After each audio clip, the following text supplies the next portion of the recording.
Si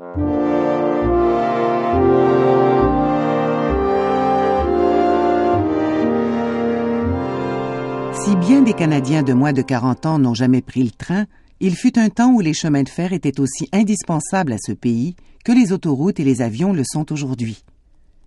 Non seulement ont-ils marqué l'avènement du transport et du commerce moderne, mais ils sont au cœur de la croissance du Canada en tant que nation.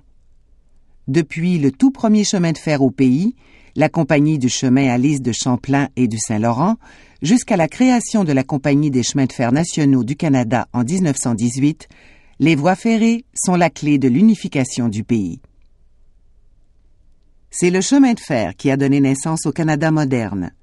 Inauguré en 1836 entre la Prairie et Saint-Jean-Québec, la Compagnie du chemin à Lys de Champlain et du Saint-Laurent reliait Montréal à la vallée de la rivière Hudson et à New York via le Richelieu et le lac Champlain, améliorant grandement le commerce et le transport. Le chemin de fer du Grand Tronc, inauguré en 1856, joignait Toronto et Montréal, permettant de franchir la distance entre les deux villes en quelques heures à peine. Auparavant, il fallait souvent compter plus d'une semaine pour effectuer le même trajet en carriole.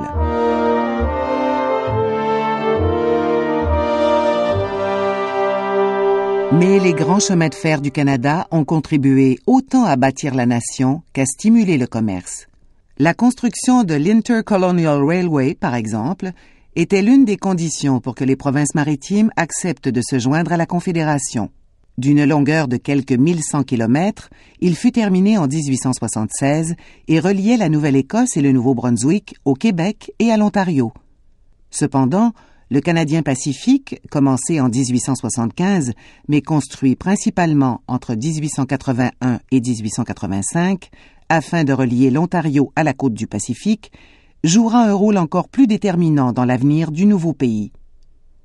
Sans la promesse d'un réseau ferroviaire transcontinental, la Colombie-Britannique n'aurait jamais accepté de faire partie de la Confédération, et il aurait été impossible de coloniser les régions que sont aujourd'hui les provinces du Manitoba, de la Saskatchewan et de l'Alberta. La carrière politique d'hommes comme John A. Macdonald, Georges-Étienne Cartier et Francis Inks, qui a déjà déclaré « Le chemin de fer et ma politique ne font qu'un », dépendait largement du succès de leur projet ferroviaire.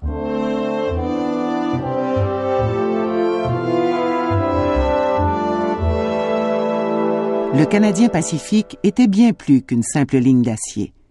Il faisait partie intégrante de la politique nationale du gouvernement fédéral dans les années qui ont suivi la Confédération. La compagnie était engagée à fond dans la vente des terres des prairies, le tourisme et l'industrie hôtelière. Elle a en outre construit une flotte de bateaux à vapeur qui transportait passagers et marchandises du Canada au Japon, à la Chine et vers d'autres pays. Au XXe siècle, la compagnie a étendu ses activités au transport aérien, aux télécommunications et à d'autres secteurs.